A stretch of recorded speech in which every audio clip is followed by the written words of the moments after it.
Welcome, fight fans, to the Fighters Boys Kickass Podcast. Your fight talk authority. Not to mention the most entertaining and talked about podcast with your kick-ass host, Richard Ortiz. You mad? Come at me, bro.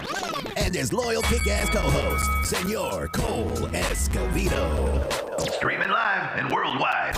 Coming to you all the way live from a little place somewhere in Cali. The Fighters Boys Kickass Podcast. Fresno, California, we're live here at Mad Productions Studios with the coast, with the most, the UFC veteran, Cole Escovedo. What's happening, Cole? What's up, amigo? Man, good to have you back, man. Last night we had a great show with Jen of the Gym. She was welcome back once again, and we had Carol, the cut woman. You know, let her handle the stick a little bit. You know, the mic. Oh, you know? Yeah, well, it worked out good. You know, building that chemistry. You know, she has that know-how, and she has that. Just get that rhythm. You know, going back and forth, and getting ready to have a debate with her. Really break her in that way. Oh, debate about what? Oh, just anything in general, like me and you do. You know, the conversation. Exactly. To see her, you know, that way she gets a chance to shine her strong points. Let her interject and let her interrupt, whatever it takes to get the point across. Yeah. No, that's good to get your feet wet somehow. Yeah. Talking about getting your feet wet, our guest tonight has done more than get his feet wet. He's been on the big stage. He's knocked people out. He's put them to sleep. He had his share of being thrown up against the cage, but being able to maneuver and get the victory anyways, man. I can go on and on with this guy, man. They call him the Green Eye Assassin, Green Eye Monster, or just hide your wife around him because of those green eyes and you'll get in trouble. Hide your kids. Yes, basically someone's getting their ass kicked. So the one, the only Mr. Jose Avalos, brother of Chris the Land Shark Avalos, who will be competing August 2nd, Save Mart Center, Combate MMA. Welcome to the show, Jose. Thank you for having me. Man, it's always a pleasure to have you on here, man. Yes, sir. Yeah, this is an entrepreneur in the making. Yes, no sir. Shirts today? No packages today? No we keep shirts talking today. about that package because the shirt, the card, the stickers, everything was ready to go. That was smart. I love the way it was put together, man. We'll put some packages together. And You should remember, just ticket based is how you do it. Remember, you're gonna give away the shirts anyway. Remember, just target it at ticket based. The price of the shirt comes with either a general admission ticket and a support shirt. Yeah. You know, just a regular support shirt, run-of-the-mill support shirt, so you can show, so you can see him in the crowd, and then like your really pricier seats that you maybe got from the promoter, those come with like maybe a walkout shirt. Yeah. You know what I mean? Like now it's not just a support shirt in the crowd, it's going to be one of the shirts that the team's wearing when they walk out. That's how you I like the support shirt, so they'll wear them to the event. You'll know exactly where your people are. Yeah, exactly. And then like the ticket costs like 25, 35 bucks, whatever. And then what the shirt's going to cost you another like $1.75 per unit of made shirts made or something. That can sound based on, hey, once you're in the event, you really don't want to get up looking for a shirt. You have everything you want there. You got the sticker, you got the shirt, you got the ticket. You may even throw in a little voucher there. You know, dude, that's not a bad, that's not a bad idea. How do you guarantee that people, besides having to go to the restroom, don't get up and miss your fight? They're going to get up and get concessions, right? Exactly. Or, man, I should have got a shirt. Now they're sold out, or they put them away, or they don't have my size. What about having vendor coupons within the bag? So it's Save Mart Center, whatever, right? You've got a vendor for just one of the concession stands. Yeah. You can get, but you probably can't put beer on there. It'd probably be like an amount that comes in with the shirt. So you just get a little drink or something. Yeah. Be something. But it's a good idea. But you don't see like I saw somebody the other day was promoting it, and it made me think they're like, oh, I've got this fight coming up at such and such place, but get your tickets now. But nowhere in the posting, nowhere in the link, nowhere in their self-brand article for was the notion of make sure you buy them from me. Yeah, like exactly. They're gonna go anyway. Like and you know really what? need to There's push that nothing market. wrong with being aggressive and say, hey, how you doing? Making contact yourself. But you do a great job. By the way, how did that meet and greet go? I've had a live viewing party, and I had the meet and greet at the 559 fights, and I got three more coming up in July. Okay. So what did you have? What was Raul Yoli helping you out on? Or they were posting some things? The live viewing party. Okay, how did that for go? the fight night? Yeah. It went good. I sold tickets. I met a lot of new people, and good. Great turnout. I raffled out tickets. Oh, good, man. Was your brother there? Yeah, my brother showed up to support. Yeah, right on, man. Yeah. And gave out stickers, and man, it was a good turnout. Right on. Where was that place at? I want to plug them. It was Old Town Clovis. Old Town Clovis. Is that a restaurant or is it just Old Town Clovis? That's the new bar right there next to Old Town, right? Literally. Okay. Yeah. Isn't that? What's the name of it? Like the Saddleback. The Saddleback. Yeah. That used to be the cellar, huh? The Saddleback. Yeah. Okay. It's literally next to the Old Town Saloon. There's Clovis Avenue. So are they there? Are they your sponsor? No, they're Saddleback, not my sponsor. But they're called Saddleback. They're called Saddleback. I moved down the street, so I just walked there. Oh, well, there you go. There you go. Hey, Saddleback and Old Time Clovis.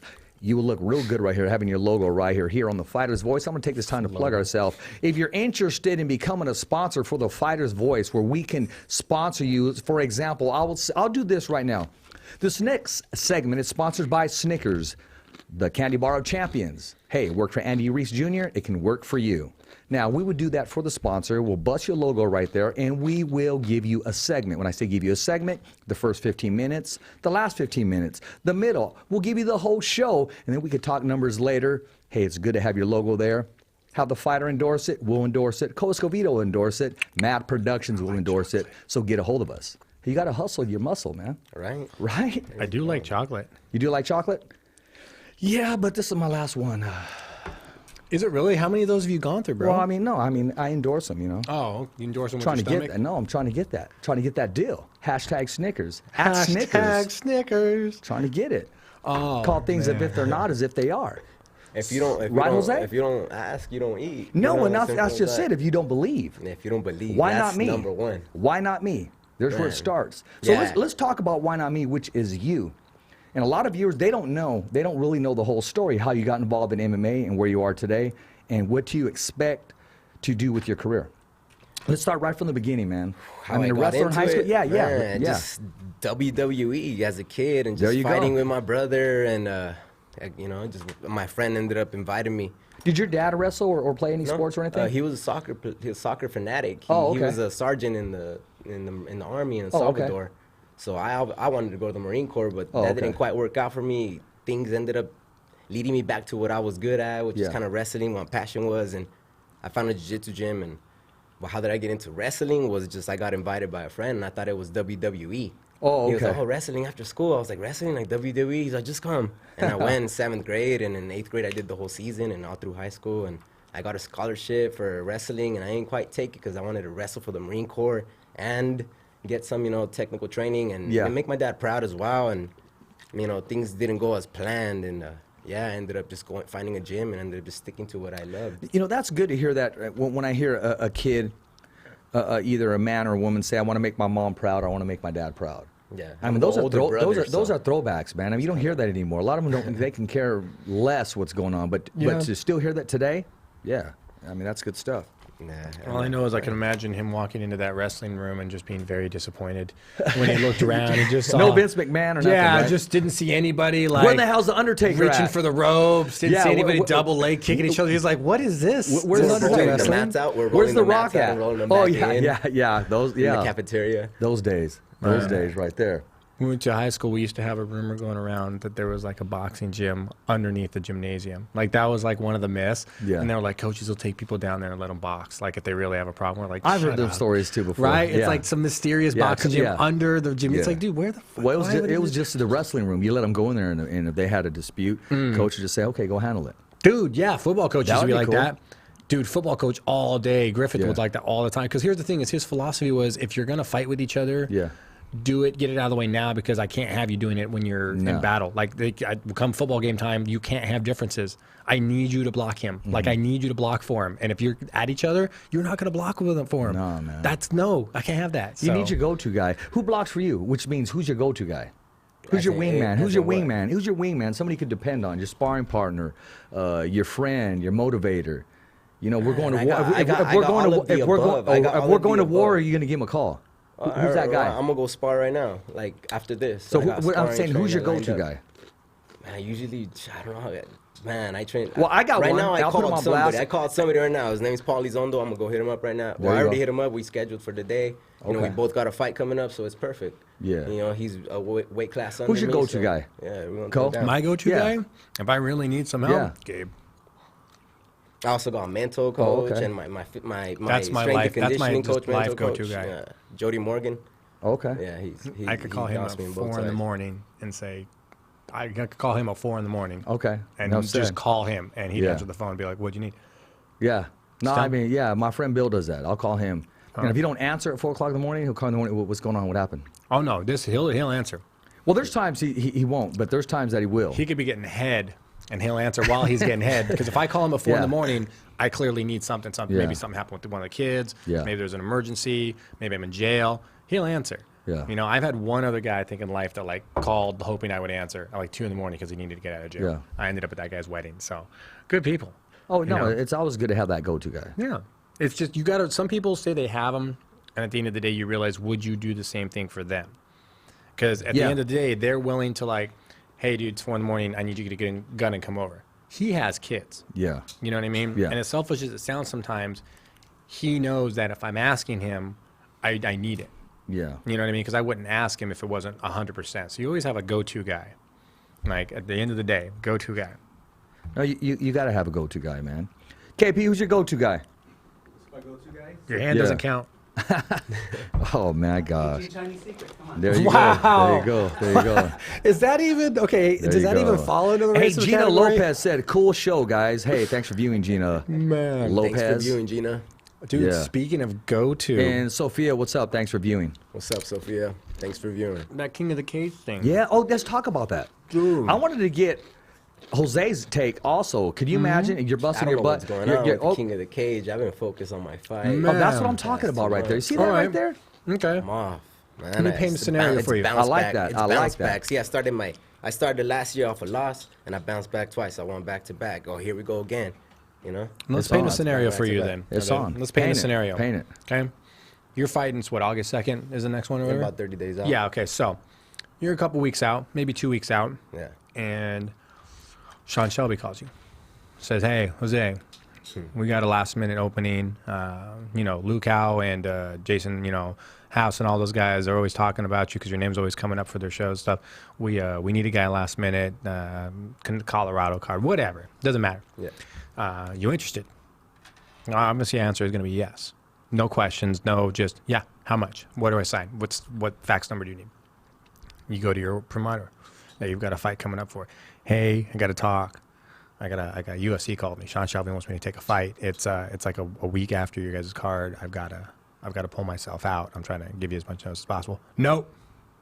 If the contract is signed, I wouldn't even consider that fight coming up. You'd pass on the UFC fight? Business is business, and I gotta handle my business first over here if my contract is signed. So you'd But pass. if my opponent, didn't sign his contract, then So then if I'd Sean probably Shelby talk to my called you opponent and said, hey, we need you to take this fight, you tell him, no, I can't. I have a fight coming up. It's signed contract. We would try to talk to You know say the how that organization. story ends?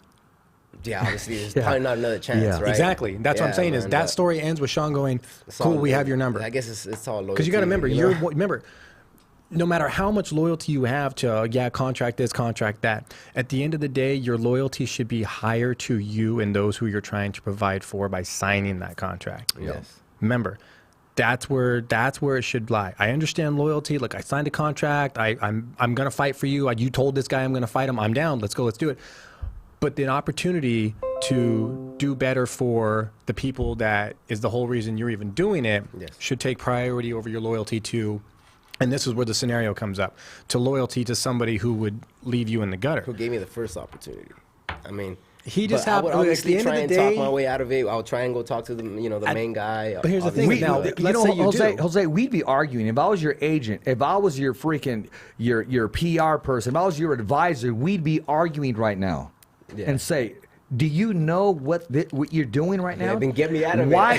I'll take care of it. I just No. need to know." Okay, then I'll be like, that, all right. okay, I got this. Okay. Now let's say that scenario happens. I got you. I'm going to get you. We're going to get you. That's not fair. Yeah. Yes. And the promoter that you're signed with goes, no, go fuck yourself. If you fight, I'll sue you. You know what I mean? Like if you sign that fight with them, I'll sue you. Yeah, so I'm you not ain't letting you going out. anywhere. Yeah. So Contract what would is you signed. do then? How would you feel about that? So now it's not just you can't do it because you're trying to honor a contract. It's now being told you literally got a call from your AAA. That's the law. You just got your fuck the contract law. is You can signed, I sign. You guess. can get out of those so easy. But the thing is, they don't want to let you out. Speaking of law, if you really want to get out, who do you hire? Miles Harris. Harris. Miles Harris would get you the fuck out of that Shout contract. out to Miles Harris. guys. Miles would get you out of that Miles contract like Harris. that fucking day. Yeah, so let's dip But that the right thing now. is, though, Put down Miles Harris. you're playing Miles Harris. AAA ball, the majors call you, and your AAA manager says no. By telling you no, that manager or that promoter is now telling you that you can't go and improve yourself. The whole reason you even got into MMA, Thank you. the Thank you. whole reason Yes. make it to is that calling top you. performance. Yes. The whole That fucking reason call. is going, Dana White's calling going, hey, come on up. When you think you're getting the call, when you're ready for it, when you're not on Yeah, vacation, you're never gonna and get the you're call just when you're chilling, ready, yeah. you're Usually going to get last it moment. right now. The call comes like 12 You're on days your way. before. Yeah. You're on your way 12-day boarding notices. on to basically going to Hawaii. You're boarding right now, and you get that call, and you look, and it's just that special call. So- I'll give you a scenario, and I don't mean to interrupt, but I will touch bases here. I've made a verbal commitment to some events coming up in July, August, October.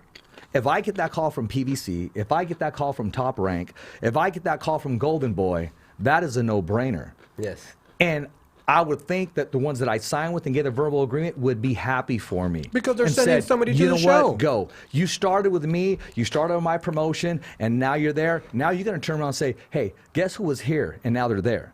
So it's promotion. It's for you. But see, what I would do, I wouldn't just leave you high and dry. I'd call these other ring announcers and say, boom, cover Let for me try to find Got somebody you. to replace. I will pay you what you're going to get. You're going to make double tonight. Just get it covered. So Yeah. there's a way to do that. There is a way, still got an but here's the thing: opportunity. is as a fighter, you're not responsible for that. As a fighter, your job is to show up and fight. I'm being offered a call. I'm being offered a contract job from the whole reason I'm doing it. Like that promoter should be excited because they get to say. I mean, as a promoter, you'd be like, dude, you want to fight for us because everybody who fights for us that's good goes to the show. But we don't know the whole story. Nick, that's true. He's probably saying, I'm tired of these dudes coming around when I'm putting on my show and grabbing my guys. Because Dana White, I mean, But at the end of the day, exactly. what are you worried about? Dana White says, thank you for being the AA, the AAA, now the big leagues. All I it's would just say, the way it is. All I could say to that though is King of the Cage, and I'm not sure if Treble Cock's running it or who's running it these days. I don't know. I don't pay attention. I could give a shit, you know. But you would think that you have to understand that long ago when the UFC started to buy up organizations. Yeah. And I talked about it long ago, years ago. Their whole end game goal is to be the sport. Yeah. You don't see any competition with NFL. You don't see any competition for NASCAR. You don't see any competition for hockey. Like there's the National Hockey League, Yeah. the National that's all there is. Now somebody's trying to build a new one that I think they're going to debut next year. Some extreme football league again. They're going to revive it or whatever. But that's it. So to have the UFC, everybody already looks at it and goes, MMA, they think UFC. That's just what they think. So they started buying up organizations to help solidify that to the end of the day where everyone you fight for, you're just fighting a feeder for the UFC. Probably somewhat of a different scenario, but I'll just throw it out there. Can you imagine if Andy Reese Jr. says, no, I don't want to fight for the belt. I'm on vacation. He'd never get that phone call again. I'm going to go kick back. I'm going to go Never get that eat phone some call. Snickers. Now, boxing is a little different. He might get that phone call. He called it. He was calling them. Basically, when you're a sub at work, hey, anybody call in sick? Because I'm ready to go. I got my clothes on. I'm ready to go. They're iron. What shift do you want me to come in? No, everybody showed up. So wait, hold on. I'm not sure. Let me make sure everybody's showing up. Dude, I had people calling me when I was in the hospital from the Yeah. spinal surgery because I had We can get just that gotten a clock going job. when we can. Yeah? I just got a job before the surgery. Yeah. And so I'd never even worked a day yet. Never orientation, nothing, right? Yeah. But I'm on the schedule. Thank you, sir. So I'm in the hospital, like people are calling me going, hey, can you cover my 4 p.m. shift tonight? And I'm like, who is this? Oh, it's Mikey. Well, your name was on the schedule today. And I'm like, Dude, well, you know where who I'm is at? this? Yes. Like, who are you calling me for? They're like, oh, such and such. Did you I was wake like, me up? Yeah. Did you rub my Did you lamp? rub my lamp? I knew I got the job, but Yeah. I also knew I had called them and said, hey, I have to have spinal surgery. I'm Yeah. not of any use anymore. Thanks for the opportunity. Bye. Yeah. Yeah, I was on the schedule still. That's like Jose being in the dressing room and security stops somebody. They go, oh, no, I'm Team Avalos. And Jose's going, who are you? right.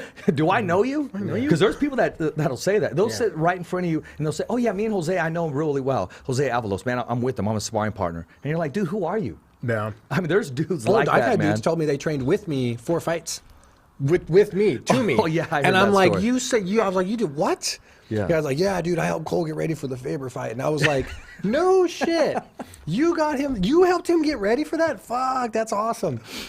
So I just can't stand it, bro. But you would think that you would want more fighters to go. So like I said, there is the flip side to the coin. For all we know, this guy's just been causing major problems Yeah. for them. For all we know, he knew about the UFC offer, took the King of the Cage Yes, fight, signed him. and then said, "Oh, as like a power move, maybe to get Treble Cock to maybe, or I apologize, I don't know if Jerry's read in it, but Yeah. get King of the Cage to turn around and go, oh, That's we'll why pay I you think more." it's very important that these fighters. I know it's hard, but get some form of representation, man. I mean, once you're at that, listen, if you get a call from UFC, you're at that level already. It's time to get one.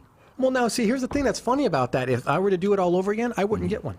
Oh, well, you did it yourself, anyways. You're that. But I would have done it myself anyway. Well, listen, you had one, and I don't know the situation, but okay? I'll say this: he wasn't as vocal as you, so you knew you had to turn it up. Well, now if you didn't have that person that wasn't that vocal, you wouldn't have known. Hey, I'm not going anywhere with this guy. I got to do it myself. I never had a manager until I got to the UFC.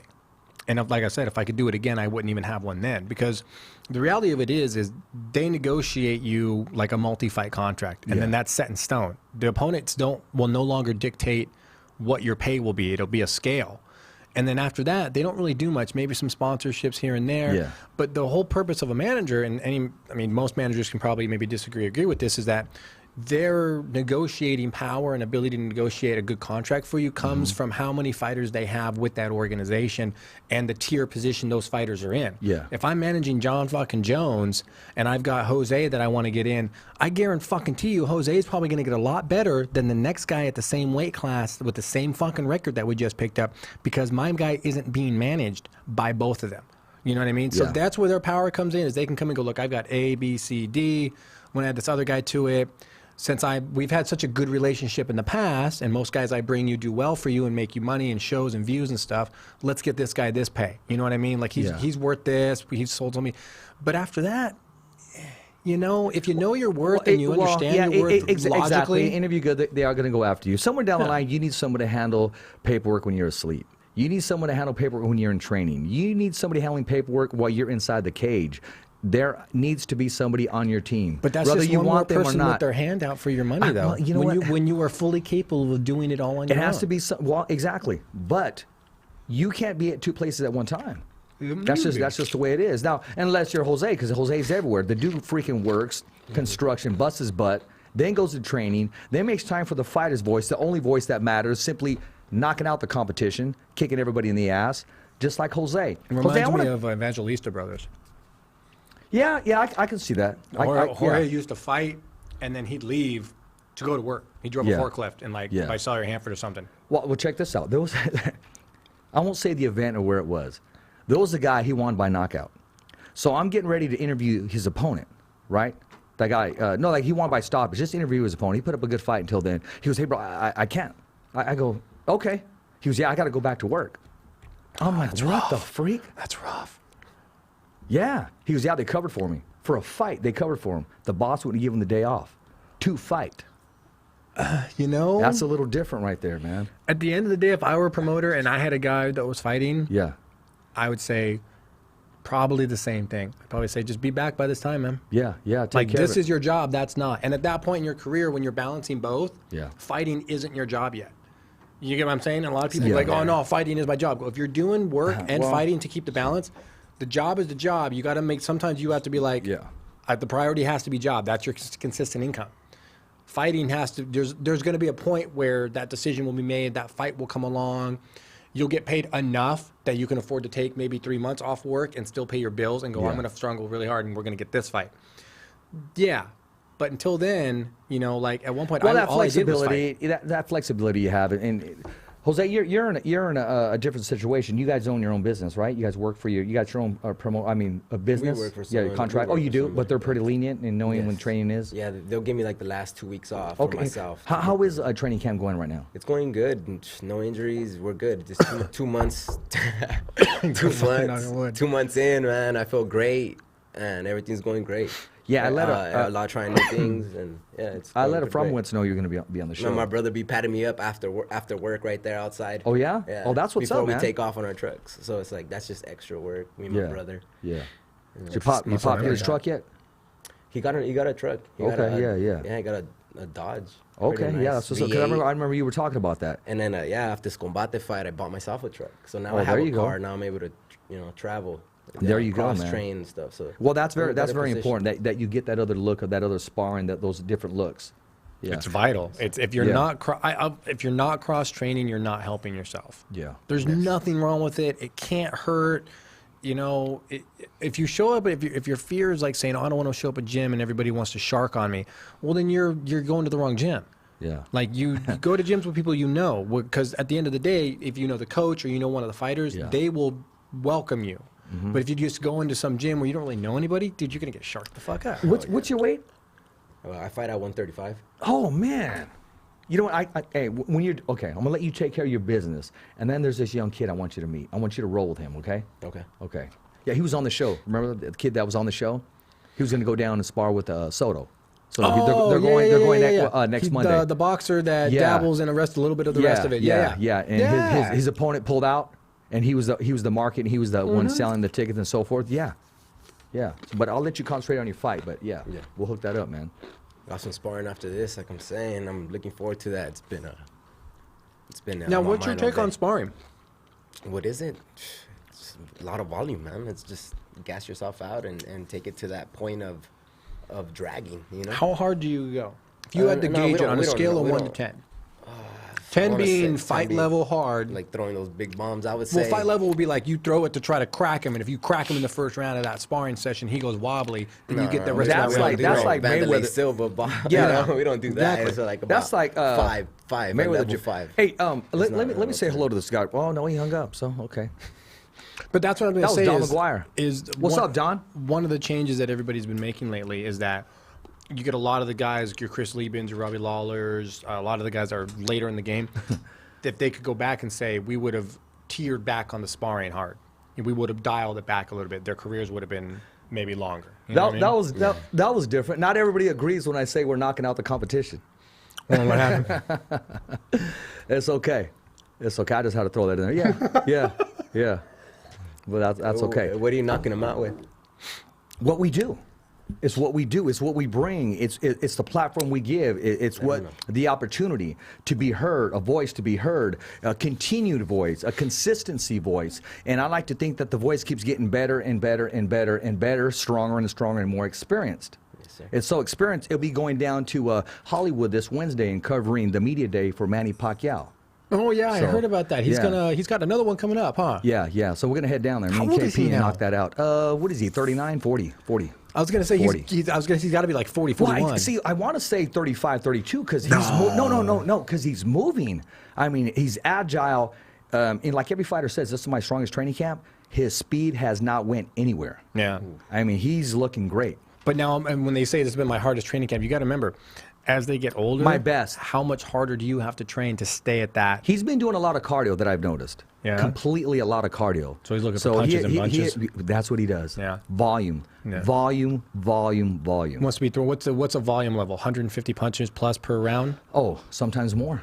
Okay, so you would say like 200 plus and would be volume. Manny's very busy inside because they're not all meant to hurt you. They're just meant to hit you and land. That's all they are. The first like 5-6 rounds, he's just trying to tag you. Every other punch he's going to sit down on because he's going to let you know, hey, because if it lands, he wants it to land, but you it's not want for that respect in that first flurry, that first round. You want your opponent going back, feeling that punch and thinking, man, this guy can pop. Now, is it plan A, plan B, or am I going to stick with the game plan? But he's hitting based harder on what than he what I gave thought, us so far. And he's so flashing fast. Yeah, I would imagine he'd be super fast in those first like 3-4 rounds. In a southpaw? And we'll talk about that fight later. Keith Thurman, really? One time? You're going to get hit more than one time. He's only going to get hit one time? No, well, his name is Keith One Time Thurman. Oh. He's about to get hit more than one time. Oh, okay. Actually, Freddie Roach, he wrote something up. He said, he is slow as Heinz ketchup. You know, you hold it up there right there. Wow. I go, wow. Thick. Really? Yeah. Yeah. But no, nobody, not everybody has to agree. Yeah. But you got to believe. And you have to believe. And I do believe. Yeah. And I know you believe. And actually, I know you believe because the first time that I said that, I said we're simply knocking out the competition. I said the fighter's voice, the only voice that matters. You were the first one to react on that. And then Ali Setback co-signed that. He said, the fighter's voice, the only voice that matters, you're simply knocking out the competition. It's a slogan. Don't take it personal. Right? Yeah. It's just... That's like Mike Tyson. I'll kick everybody's ass in the world. Well, Buster Douglas was part of this world. Evander Holyfield was, but he believed it. It was a slogan. Yeah. Nothing personal. It is what it is. You know, it's I don't know. You know, I'm always a firm believer. But you know, if you I'm find always a yourself firm having to, like, believer. explain yourself. Well, not only that is to get paid for your services. Like when you commentate, Cole. Know your value and add tax with that. Yeah. Exactly. Don't let nobody lowball you. No, this is true. That is true. Per that conversation, that is true. You got to know your own value and take no shorts. Exactly. Yeah. You know, that's what man, it's a good statement. I try to live by it. I really do. You got to know your worth, but sometimes you have to realize is the worth bending, don't bend it. Is the worth immediate worth or long-term worth? Wait, don't bend it. Long-term. I know. Somebody posted something the other day. It says, "I know we're homies and stuff, but I don't work for free." That was something that I loved it. I like that. You can't mix business and friendship. You gotta, no, I mean, there was a fighter. He had asked me a while back, about maybe 3 weeks ago. No, about a month ago. Hey, do you think you can sponsor me? Bro, you were just on the show twice. Yes, this is a platform right here. Since then, you've gotten 3 sponsors. So I think we've done plenty. yes, and it's time. And that's not to be narcissistic, but that is at the same time. Is we're not giving you money, but by bringing you on when you have an upcoming fight, this is nothing against you specifically. We are giving you exposure. We are giving you a platform. Let me say this. No, I contacted him. My phone constantly blows up. And it does. And I said, well, what's the story? When are you fighting? What's going on? And then I'll say, what's your budget like?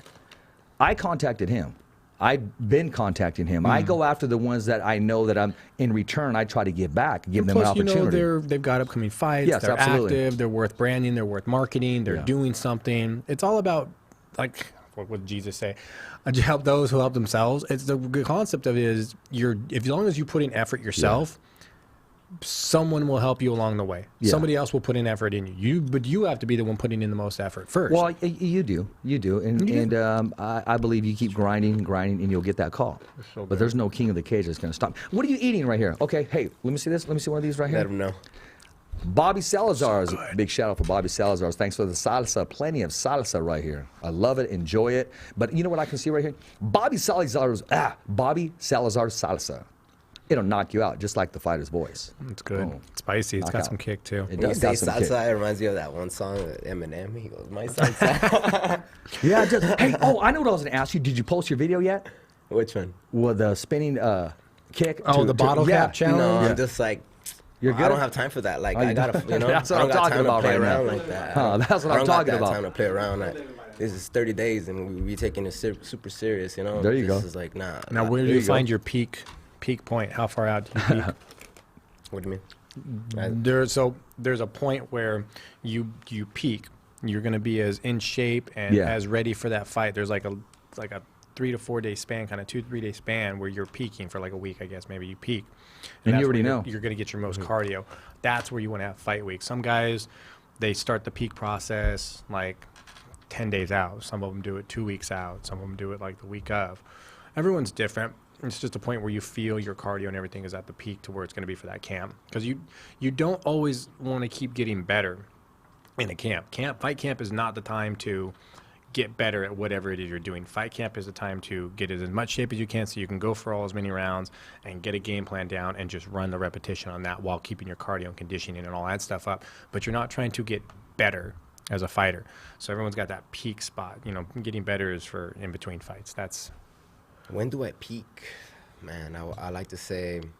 And some people don't even know. I'll be peaking. You know what I mean? And some people don't know. There's almost a science to it. Like, you got to have somebody Tito that keeps Ortiz track knows. of that stuff. He's always made statements, I know when I'm ready. Like, even the Diaz brothers, I know when I made weight. Mm-hmm. They already know. I already know when I made weight. Because they can feel their body. Well, they know their body. They're familiar with their body. They know their body better than anybody look at their else. frame. They can feel their body and go, yeah. You know, I'm a fatty, so I don't know. Well, it's that Bobby Salazar salsa, man. Oh, no shit. I'm telling you, dude. It's so salty, too. The sodium has to be through the fucking roof on this thing. 120 milligrams of sodium. There you go, man. Hey, have you heard from Nate yet? When? Yeah. No, I've been watching that kid, though. That guy's... He's everywhere. He's everywhere. He's doing good for himself. He's actually doing... He just had he just did a run. Was it a run or a swim that he just did?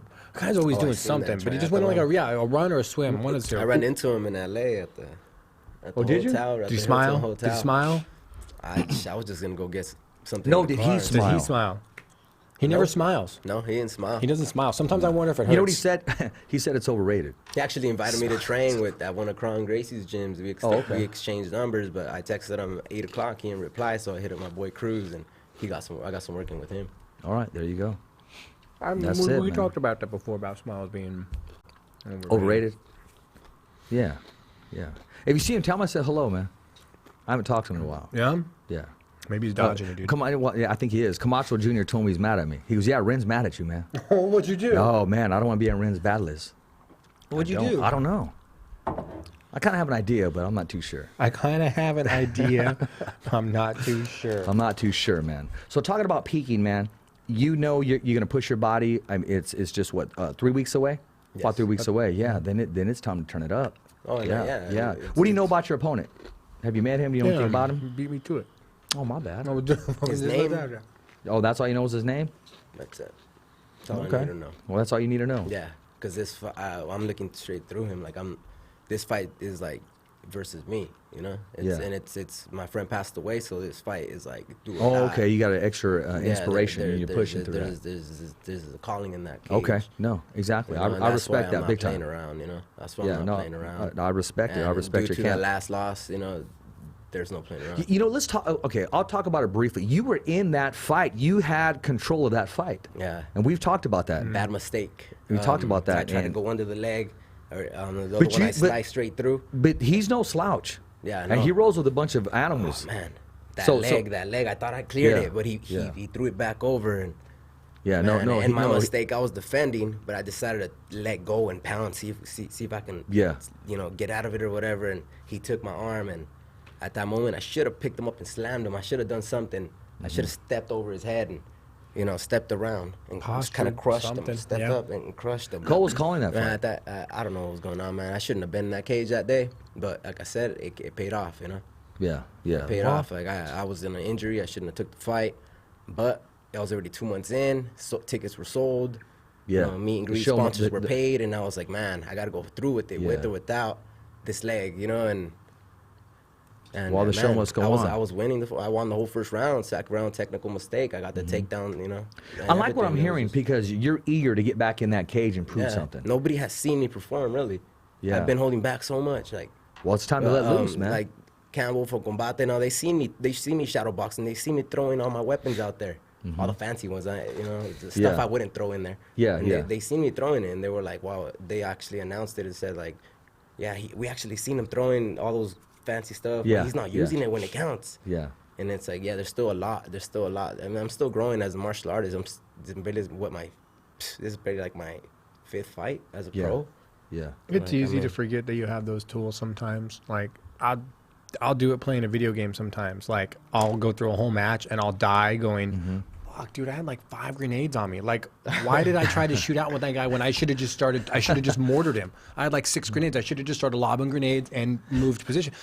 You forget you have those tools sometimes. Like, I think it's due to the philosophy of like, basics always win. Basics So do it's always 1, win. 1, 2, 1, 2, Basics 3, do 1, always 2, win. 3 But kick when up. you want to like, because sometimes you'll find that you're just at a stalemate with a guy sometimes, and you're like, why can't I? He just, every time you go, he goes with you, and it's just you're finding the stalemate. Sometimes you got to throw crazy shit. You got to throw something that's just so unorthodox for him that he's just not expecting it. Yeah. Bait him in.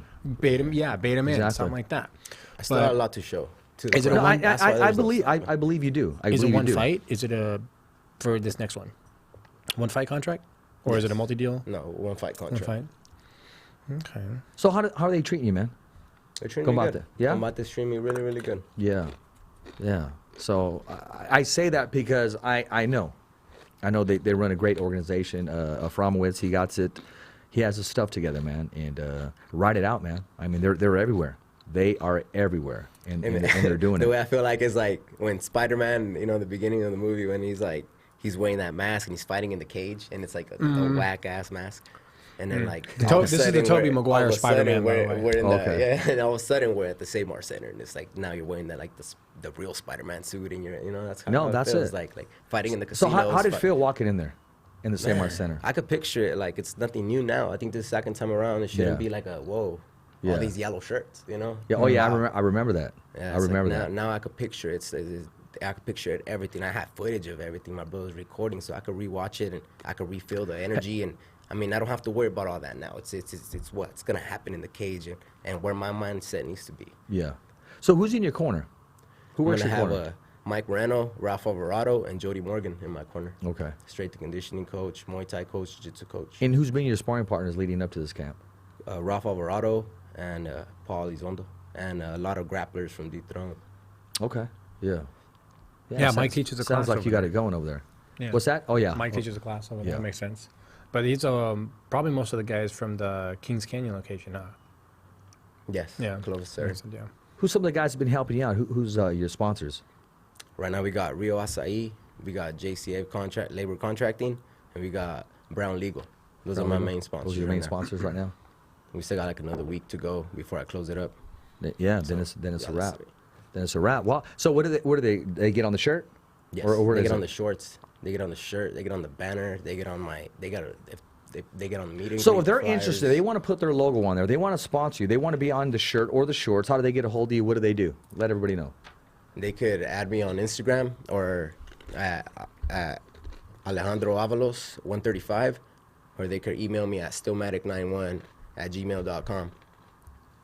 Yeah, And inbox I'll send you, them talk the numbers. sponsorship proposal. Okay, there you go. We There got you a whole go. sponsorship So do you got like proposal an with A, my B, bio and C? all that. Oh, okay. Yeah. Okay. Or you It's, just got one? No, I got the bronze, which is the shirt. Yeah. And then I got the silver package, which Okay. is the shorts. And then I got the gold package, which is kind of just everything, banner shorts, Yeah. meet and greet, all that. Well, that's good stuff, man. Yeah, so Put that together, man. Yeah, That's real good stuff right there. I kind of keep everything to myself and, you know. Yeah, And no, that's good. But I mean, as far as like and letting everybody I know. go in there and I speak to these guys, and that's something that's going to pay a long way when I have my own students and I could promote them. And, Yeah. you know, I could actually find sponsors for them. And Now, you know, right later there. on. See what I mean? See what I'm thinking long term. That's what I was talking about. Yeah. That example that he's talking about right there is the one I talked about earlier with the managers. Yeah. If I had one, it wouldn't you're, be like that. Yeah, once you're a manager for one or two guys in the organization, you start being able to build better starting points for the guys you're bringing in. It's like just if natural to you. Exactly. So at that point, he'll be like, well, I've been working with these guys for years. I'm going to get them to work with you now. And they're going to Yeah. sponsor you as well, and we'll bring you on board the team, and they'll probably take you on because I'm endorsing you. And that's how you build a whole, like, team monster Yeah. fight team. You know what I mean? I like 'Cause to it's a call whole myself team like a sponsor. one-man army. Like I was, you know, the brains He was behind used the to do Avalos that. team. The brains behind the Avalos team. Yeah. Type of deal. Like, man, yeah, you know, they gave me the package, right? Yeah. Like, what do I do with this? Like, they could lead you to the water, but they can't make you drink it. You know? So Exactly. I gotta go talk to this lawyer right now. Like, really? I'm not so intellectual like that. I can't talk to a lawyer like that. But you know what? Here I go. I walked in there Exactly. by myself. Gold package sold. I'm like, wow, I could do this. Remember, it's Let not... me go rearrange this meet and greet. Let me go talk to the owner of Valero. And I go over there and I talk to him and he agrees on it. And then I Sales go pitch. talk to him again. He's like, well, you know, I don't like that everybody parked in the parking lot. I was all right. I'll make sure I let them know that they park on the street next time so you get your business Yeah. going. And just, Yeah. you know, and we'll fix that. And Well, there you go. There you go. yeah, it's just- Exactly. I'm learning along the way and I'm growing as a martial artist. I'm just growing and learning and growing in general. Yeah. man. And that's just, I'm looking forward to the future. No, that's Whatever good, it man. holds. Win or lose, whatever it holds, you know. Yeah. It's always Well, a blessing. that's a great It's attitude always to a have. blessing. It's like even the last fight I lost it. It was Yeah. a blessing overall. Yeah. I don't Great care. learning experience. Yeah, learning experience, man. I went back to the gym and I got in a triangle position for the whole hour with my boy Warhorse, and man, we went over the escape over Broke it and down. over, and I basically pounded myself in the head with that escape. Mm-hmm. And then nowadays, see, I roll with the white belt. I put myself in a triangle. And Yeah. I do the same escape. I do the same mistake. Yeah, I was because gonna say- don't like that feeling of being a purple walking in there with a purple belt and then getting tapped out. You know, and my professor calling me right before the fight and then getting tapped out. I didn't like that feeling. So I went back the next day on a hurt leg, you know, out Yeah. the hospital, whatever. I still went over there. I went in that gym and I got myself in a triangle position on my knees and I was just trying to get out. For a Yeah, whole hour. Kobe It was- Bryant missed a game winner and went right to the freaking out parking lot. Not Yeah. that parking lot, but a school, and just started hitting threes, over and over and over. You just got to again. remember, though, that's a good attitude to have when you make mistakes. Well, You just gotta be when they reactive. talked to him about it, he said, had I made that three-pointer, I wouldn't have put in all that work that day, which led to I'm going to Better continue to put that three-pointers work later, in. yeah. I'm going to continue to put that work in. If I would have made it, I would have kept going until I missed it. So I'm Yeah. glad I missed it now. He fixed it, just like you're talking about. I wasn't quite excited with that performance. I think it was the most shittiest one I've ever had. And man, people who actually watch me live at a gym just having fun and getting down and just being free. I say getting down. I like that. Without the pressure. Like, they're like, wow, like, it's exciting to see you. Like, that front flip. Like, I do some, say I slip the leg out, I do a random ass cartwheel just, you know, just to face my opponent. And it's just like, I used to break dance, so I'm kind of like loose like that. But in that cage, I'm so stiff. I'm like, oh man, what's going on? The only thing I could say, I gotta keep going. I just gotta keep moving. When you find yourself doing that, this is nothing against your teammates, but when you have a bunch of people that are just excited about watching you work out because it's kind of entertaining, it's spectacle-ish, it's because you don't really have any fear of losing that match with your training partner. No pressure. There's no pressure. What I mean in the sense is you feel too comfortable doing it because you don't think he's going to stangle his legs up and catch you and take your back while you're fucking off. So what I'm saying is you need to be objective about that. When you find yourself doing that, you need to really step back for a second and go, okay, nothing against my guys. Am I beating my guys on a regular basis? Like, to the point to where if you feel comfortable to pull off moves like that and stuff, why aren't you pulling it off in the fight? It's not that you're scared to do it. It's the fact that you're like, I probably don't want to fuck around with this guy. That's not something I should be doing right now. That's going to get me He's taking me serious. Exactly. Well, I'm going to do that, and he's going to slip my leg or something, and I'm going to get my back taken. I'm going to look fucking stupid. The fact that you're comfortable doing it in training, it's great. But it should tell you something about where you see the level of threat of your current training partners. And this is nothing against any of his training partners. Please don't take it that way. But this is thinking of Enoch, what's up, buddy? Thanks for tuning in. Longevity point. What's up, Enoch, champ? You know, I've always said it. If you find that you're the best person in your gym, it's time to either bring in better people or it's time to train in another gym. Yeah. That's just the concept of it. So if you find yourself complacent enough to do that, it's probably because you think you can get away with it. Otherwise, how do you expect to get better to where you don't feel comfortable doing that? Unless it's just something that you're drilling, like Pettis' wall kick. That's just something he did in training all the fucking time. It wasn't something that was just like, oh, off the top of my head, here's a jumping wall kick.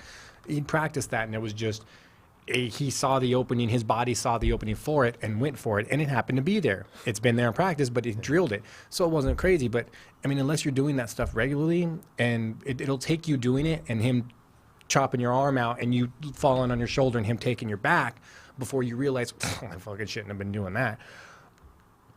Time to reevaluate the level of danger that your opponents are bringing. Yeah. They're good training partners and they're good for drilling. It's great for that stuff. But at some point you have to remember that if you're having to put yourself in bad spots regularly to drill getting out of them, it's because your training partners, and again, fuck, this is nothing against your training partners. At some point though, if they're not putting you in those positions on a regular basis to where you're having to drill to get out of them on your own, drilling it is good. But being put in a dangerous spot and being able to get out against somebody who doesn't want you to get out versus somebody who's helping you drill it is two very different scenarios. So if you have guys that are better than you, they're like, I just got your back, get out. I ain't going to give it up. Get out. Like, I'm not going to give your back up. I have it. Like, I'm not going to give it. Right. Versus usually a guy I who's put just myself there, and I'm like, exactly. If you're putting yourself there, that's good for drill repetition stuff. But if you're putting yourself there always, and you find yourself rarely being put in dangerous positions, that's putting yourself in every scenario of a match. Yeah, and that's great for drilling. But if you don't find yourself being put, like when I roll with guys, they're generally better than me at this stage of my life right now, just because the sport has evolved so much. So I find myself in bad positions on a regular basis, and you have to find your way, new and creative ways to get out. You have to get used to that again. So if you don't find yourself in a bad spot regularly in training with your teammates, you really got to be objectively evaluated of it. You got to go, okay, do I really ever feel like I'm in danger when I'm training with these guys? If you don't, you're going to get kicked in the fucking teeth one day by somebody who is better, and you just weren't ready for it because you weren't getting pushed to that next level. That's why guys go up to like AKA and things like that, because they're all I used to go up there all the time, and coach would be like, dude, just don't worry about hurting any of them by accident, by doing just crazy shit that you do. Just worry about you. You're going to get your butt kicked anyway. Thompson's going to kick your ass. Dave's going to kick your ass. They're all going to kick your ass up there. Crazy Bob's going to kick your ass. Like, they're all going to kick your ass. Yeah. You don't go up to a place like AK expecting to, like, do good and hold your own and stuff. And back then, at least, you didn't. You went up there knowing you're going to get schooled the fuck up, but nobody that you're about to fight is going to do anything worse to you than guys like Josh Thompson back in the day would do to you because he was having a bad Tuesday. And he'd fuck you up because he was just having a bad Tuesday, and he could fuck you up. And you chose to show up to sparring day. Yeah. You did. Josh is having a bad day. You don't want him to fuck you up. Stop him. He's going to come hurt you. Stop him. Not like hurt you, but he's going to come thump you. He ain't going to stop. He's coming to bring it, because man. if you're there, they know that you're trying to get better. So you just got to remember that at one point, be objective, love your team, love your family there, but at some point go, what's best for me? Am I going to get better by just still training with these guys? That conversation arose this morning. How about that? There you My go. On the strength same and conditioning page. On the coach, same Jody page. Morgan, we talked about it this Selena morning. said she can't wait for this fight. Oh, shout out to Selena. Yeah. And Della Ramirez says, man, this guy got it together. Right? He was Shout out bright to future ahead of him. Ramirez. Yeah, exactly. So there you are. Like I said, And Daniel said there's a lot to learn. Yeah, there's a lot Always. to learn. There's Yeah, always. There's just Always. never stops. And see, when people say that, people get offended by that. No, there is a lot to learn. I have a lot to learn. We all have a lot to learn. The minute you stop learning, you haven't arrived yet. So no, man. I mean, who are we to say, oh no, I know it all? No, you don't, homie. No. You don't. And if you think you do, you're walking alone because There's you're levels. dangerous. There's levels. Exactly. Yeah, there is levels. There's levels. There's different journeys. Yeah. Exactly, man. even black belts still train. Yeah. Well, Like if once you knew everything that was, if there was well, I ability mean, to know it all. they know it all. Two black belts get down. Yeah. One of them has to come up with their hand raised. Exactly. So there it is. One there. of them is going to know more than the other one. Exactly. You know, so it's just, I've never understood that concept of just being complacent with that. And that's where you get guys that, and sometimes people don't even know they're being complacent. They don't see that they're just better than everybody on the team for a while. Yeah. They just don't see it. Maybe, Yeah. you know, it just does, nobody really thinks about it in that concept because the rest of the team gives each other troubles. And there's just always one guy that's just always a little bit better. And then coaches, sometimes you have to recognize that as a coach, and you have to adjust your training for him. You have to say, okay, this is what we're doing. We're going to drill this stuff where it's not things that are going to make you better that aren't skill-based.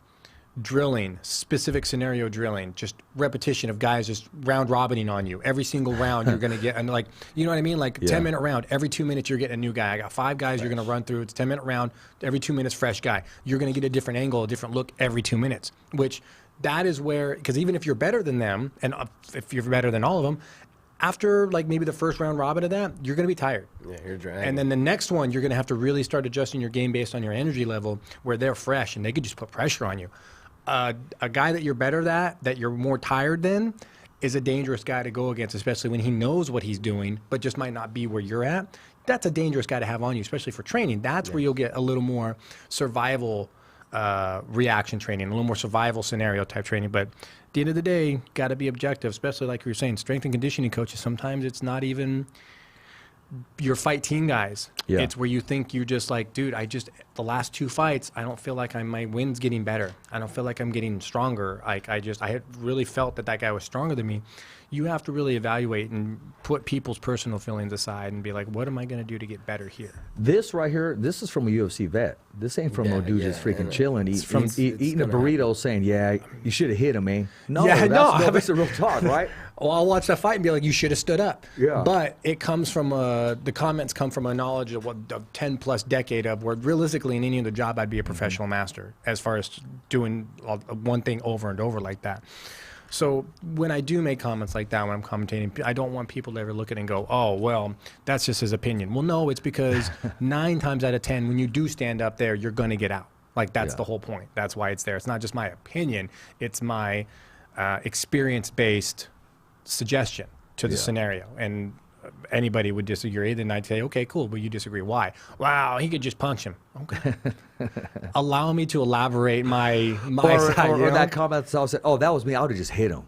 Okay. Well, yeah. Like Yeah. Joe Rogan told that guy, there was a guy who was on a show one time. He was like, explain to me why jiu-jitsu, is so good. Like, explain to me why. And he was like, well, if me and you got into a street fight, I'd fucking kill you. And that's the perfect example is against just your random guy. Yeah. Yeah. Like everybody else said, oh, I don't, dude, knowing something is always better than not knowing anything. Yeah. Yeah. Like- I had somebody tell me at one of the meet and greets, he got into my face, and I ain't back up once. And I had just finished taming my dog or playing with my demons, whatever you want to call it. I had just finished training, so I was real chill about it. And I was like, I'm just tired, man. I ain't even trying to do anything. And I told him, I basically told him, like, if you really want, in the nicest way, if you really want to fight me, man, meet me at the alley. Don't bring your wife and leave the money on the floor because I ain't fighting you for free. There you go. I told him, I don't like to fight for free. I don't like to fight at all on the street. And then I told him the example about What was this thing? about a caged dog in the corner. What? Yeah. If yeah, you keep, yeah, if you have a pit bull and you keep him in the corner in a cage and you don't Don't go let and the play suit with them, fool you. and you don't go play with the dog, Yeah. and somebody's kicking your ass, that dog's not even going to respond. Fuck But if you no. go play with the dog and you play with the dog, you bring him out of the cage, Yeah.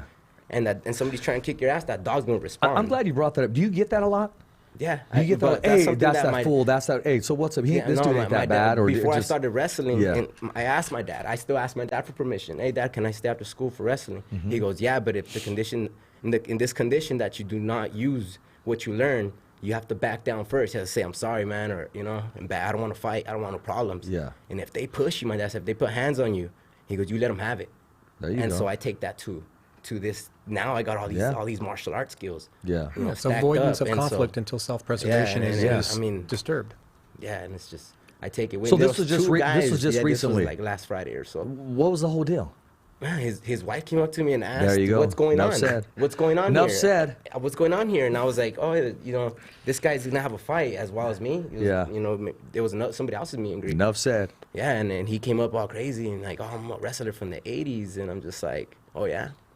Yeah. I could You tell know, by the I haircut. got- Congratulations. I can't even say nothing. I could tell by all those He- drinks that you're having. And then I made You a keep joke. getting I better was and like, better. He looks like Quay Guida. And then my homie started laughing. Oh, wow. Yeah, it was like that. He looked like Quay Guida. After that, bro, Captain he K-Man. was hugging me and giving me kisses on the head because I was giving him knowledge and I was so humble and calm about it.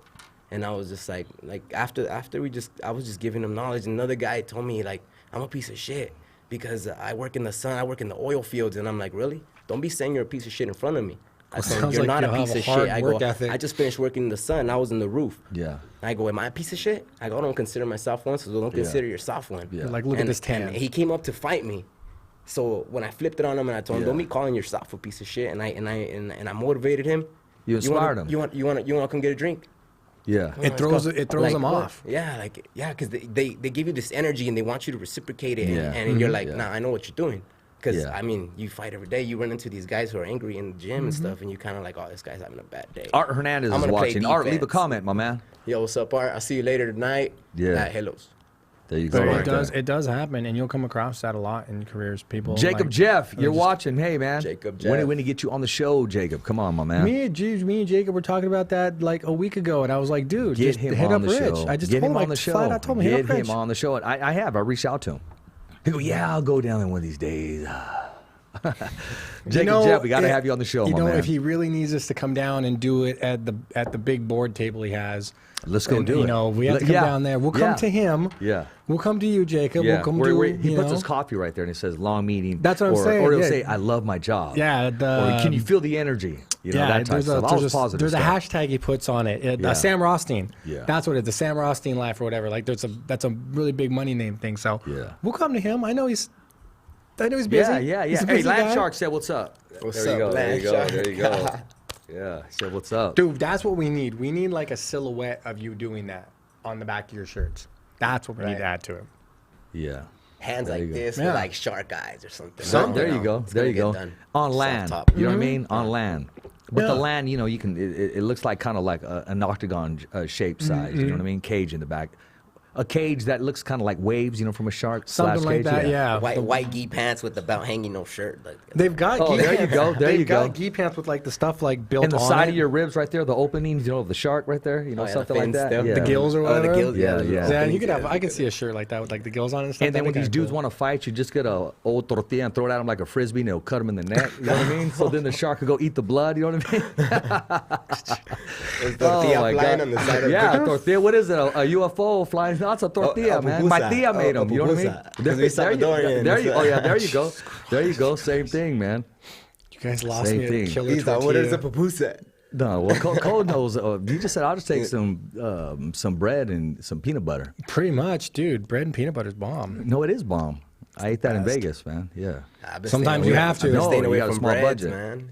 It's been like chopped salad bowls lately. Oh yeah, well, there no you go. carbs. Yeah, zero No, water. man, he's making it happen right here, man. And speaking of making it happen, man, I appreciate you taking time out of your busy schedule. I know you got training. I've been wanting to get you on for a minute, but there's no better time than now. What I want to do is also try to bring you on, depending on how you feel. I'm trying to get together with Mike Aframowitz and maybe going down there and during your media day, setting up there and bringing you guys like on the platform where everybody can bust a segment. I don't want to do it after the weigh-in because these guys go, oh, I'm going to go get his autograph. I'm going to take a picture after the weigh-in. They want to go eat. That is the worst time to go approach an athlete. So just let them know. But, that's on you guys. You guys have that obligation with fans and so forth. There's an easy fix to that, though, which I'm surprised they haven't done yet. You have weigh-ins, and then you have public weigh-ins. Yeah, that's true. Yeah, I agree with you. That's how you tweak that thing. I agree with you. Day weigh-ins are at noon. Be ready by noon. Go rest, whatever, at 4 o'clock. I know, but the public loves that. Is he going to make weight? Oh, he's off. They love that. But here's the thing: is you can. But it's about the athlete. You can lie your way through that, and then at that point they'll be more apt to doing it because then they know at that point. Go, this is the public weigh-ins, guys. Remember, there's going to be photos and stuff after. That is how I would shoot it because you kill two birds with one stone. Run it by Mike. We'll see him. We'll see him soon. We're going to have him stop by. When he uses my game show idea, like Mortal Kombat style, then we can talk. But that's a whole business conversation, man. Make that happen. So what obligations you got coming up week of? I know you're going to share something. We're going to have a huge meet and greet in downtown Fresno right next to Rio Acai and Nathan Brown Legal, right in that center. Yeah. So it's going to be nice right there. And another one on Jensen and Cedar at a restaurant, and then one in Reedley, California at Leo Blend's Barbershop. So there's going to be 3 lined up, so giving you opportunities to get tickets and come and meet exactly. us. They want to buy tickets. How do they get a hold of you for tickets? There's a link on my bio, Alejandro Avalos 135, and man, you can just come meet me on my meet and greets. Simple as that. We might station a Ticketmaster in Reedley at Leo Blend's Cut. So since I don't live in Parlier no more and all my fans are over there, they could probably hit Reedley to go get the tickets at the barbershop. Okay, sounds good.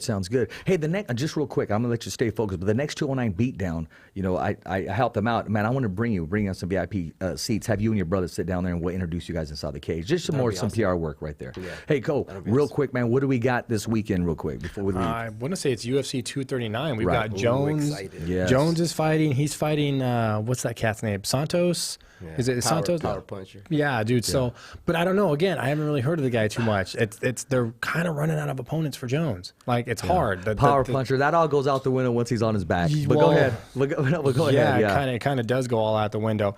No, but I think I actually posted on my picks the other day. It's Jones, Thiago Santos. I got Jones on that one. Amanda Nunes. I got her over Holm. What round? I'm second round maybe. I think Holm's gonna get cracked really good one time, and she's gonna get gun shy. I think she's gonna surprise you just for a little while, like maybe landing some pop shots. Yeah, but it's just a matter of time. She's just too strong. That's what I'm saying is I think she gets smacked and then she gets gun shy. I think it'll not because she's scared, but it's like crap. That's more power than I was expecting on that opponent. Yeah. Jorge Masvidal. Maybe catch her with the knee. That's what I'm just kind of thinking. Yeah, he's fighting Askren. It's going to be Ben's next fight. So another fucking bulldog that he has to go through. Yeah. And the UFC is just kind of throwing him to the wood chipper right now. But he might have asked for it too. He might have said, just give me the toughest guys you want to give me right now. I don't have time to mess give me around. A list. Yeah, exactly. I don't have time to mess around. But I'll take Jorge on that one, I think. I think I took Jorge on that one. Yeah, I'm taking Jorge on that one. Rockhold.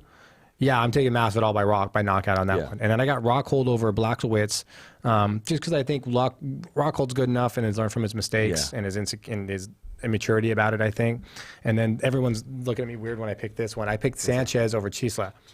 I picked Diego Sanchez because it's the dream now, right? Diego the Dream Sanchez. I've always loved that guy. I'm always going to pick Diego. He's old school. But he does. He always comes to fight. And Michael Chisa's good, and he's got a chin on him. He has that stare, too, man.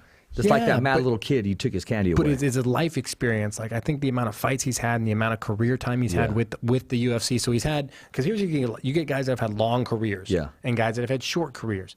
But the guys with the short careers have had more time in the show than guys with the long careers. So you end up seeing the guys with the shorter careers but more time in the show doing better because they're kind of at the start of their thing where you get guys that are kind of teetering off. But I think Sanchez has the experience alone over pull this one off.